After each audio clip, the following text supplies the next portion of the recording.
Good evening, everyone. Myself, Ashu Sharma. I welcome you all in series of Computer Network. Today, we will see very important topic: electronic mail. Hence, we start with discussion.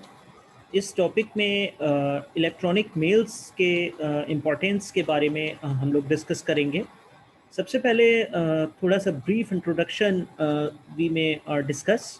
It is one of the most popular internet services having that electronic mail that the designer of internet probably never imagined that the popularity of this application program.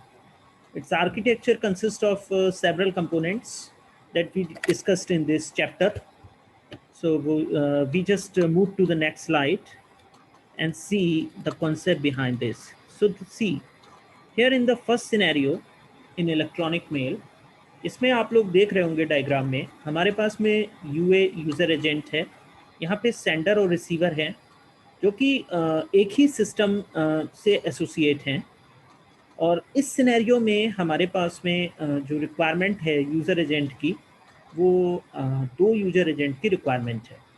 तो this is the first scenario in which sender and receiver they sit on the same machine, on the same system, and in that case we require two user agent, one at that sender and one at a receiver, but they are sitting on the same machine. So UA having some responsibility of composing mails and giving acknowledgement as well as in drafting email from sender to receiver side.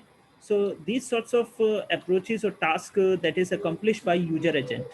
तो ये हमारा first scenario है जिसमें हमने user sender और receiver को एक ही system से एसोसिएट किया हुआ है. So this is the statement: when the sender and receiver of an email are on the same system, we need only two user agents.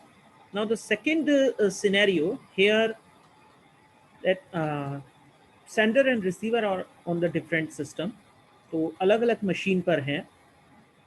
इस सिनेरियो में जो डिफरेंस हो जाता है, एक तो दोनों आपके डिफरेंट मशीन्स पर हैं, दूसरा यहाँ पे यूज़र एजेंट के साथ साथ मैसेज ट्रांसफ़र एजेंट भी काम कर रहा है.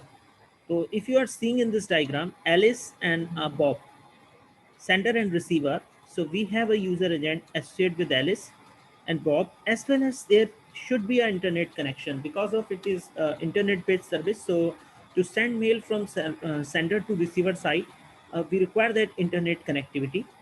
At this level, we have a MTA client, which is stands for message transfer agent, and through this, this is going to be transferred with the help of that internet connection towards that mail server, and from there it just transfer towards Bob.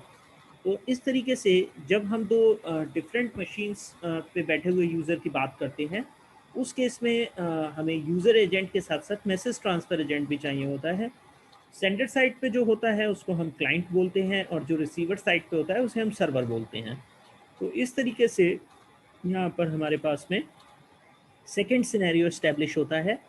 And the statement of this is when the sender and the receiver of an email are on the different systems, we need two user agents and a pair of MTAs in which it comes clients and server. Now we discuss about the third scenario. Third scenario in electronic mail, इसमें और जो previous to scenarios थे उसमें ये difference था. इसमें जो connectivity दिखाई है वो लैन और वेन के थ्रू दिखाई गई है. और यहाँ पर आप देखिए एलिस लैन और वेन से कनेक्ट है जो कि मेल सर्वर से एसोसिएट है, and then through this with the help of this internet connectivity it transfers towards MTA server and finally towards the receiver side. तो यहाँ पर जो सेकंड सिनेरियो से डिफरेंट है, सेकंड सिनेरियो में ऐसा हमने नहीं देखा था कि मेल सर्वर से सेंडर क्रिएट था, एसोसिएट था. यहाँ पे लोकल एरिया नेटवर्क और वाइड एरिया नेटवर्क को यूज़ करके मेल सर्वर से सेंडर की कनेक्टिविटी को दिखाया गया है और उसके बाद में फाइनली रिसीवर साइड पर यहाँ पर आपका कनेक्शन इस्टेब्लिश होता है एंड फाइनली मेल डिलीवर होता है. तो थर्ड सिनेरियो कहता है when the sender is connected to the mail server via LAN और WAN, we need two user agents and two pair of MTAs. Generally जब हम वेब क्लाइंट की बात करते हैं तो मोजिला फायरफॉक्स होता है, गूगल क्रोम होता है, ओपेरा होता है, ये सारे ब्राउज़र्स आते हैं। और जब हम वेब सर्वर की बात करते हैं तो उस केस में हमारे पास में टॉमकेट अपाचे है, माइक्रोसॉफ्ट आईआईएस सर्वर हैं, ये सारे सर्वर्स आते हैं।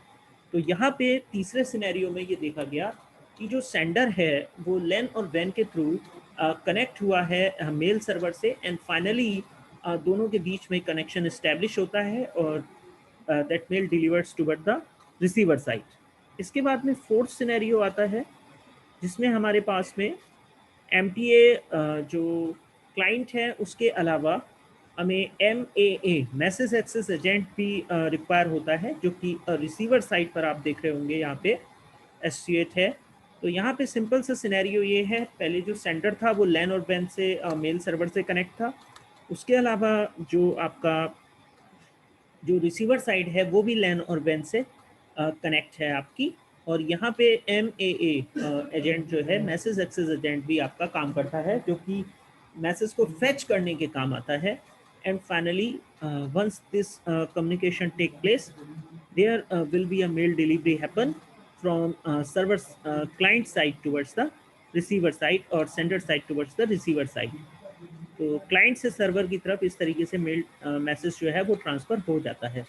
So this is the concept here in this diagram, push versus pull in electronic mail. MTA client just pushes this towards the MTA server, and finally that MAA message access agent server, it is just pulls this towards that MAA clients message access agent client. तो यहाँ पे pushes और pulls होता है in between MTA clients and MTA server.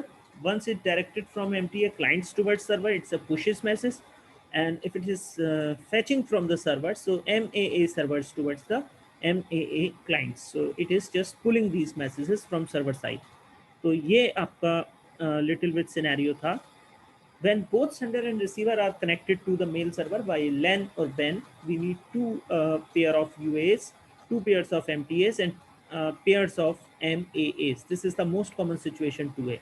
तो इसमें ये बताया गया है कि जब सेंडर और रिसीवर दोनों ही लैन और वैन से किसी मेल सर्वर से कनेक्ट होते हैं, तो उस केस में हमें दो यूजर एजेंट्स की ज़रूरत पड़ती है, दो पेयर ऑफ MTAs की ज़रूरत पड़ती है, मैसेज ट्रांसफर एजेंट्स की ज़रूरत पड़ती है, and a pair of message access agents की ज़रूरत पड़ती है, जो कि आज की डेट का करंट जो है वो सिचुएशन है।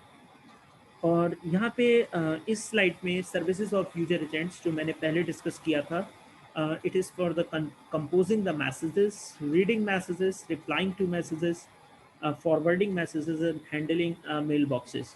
तो ये कुछ डिफरेंट सर्विसेज होती हैं यूजर एजेंट की। सो गाइज इस वीडियो में हमने 4 डिफरेंट सिनेरियोज के बारे में बात किया और सर्विसेज ऑफ यूजर एजेंट के बारे में बात की। अगर आपको ये वीडियो अच्छा लगा हो तो please subscribe my channel and press the bell icon so you may get the notification of the latest uploaded video. Thank you very much for watching me and listening me. Have a nice day. Thank you.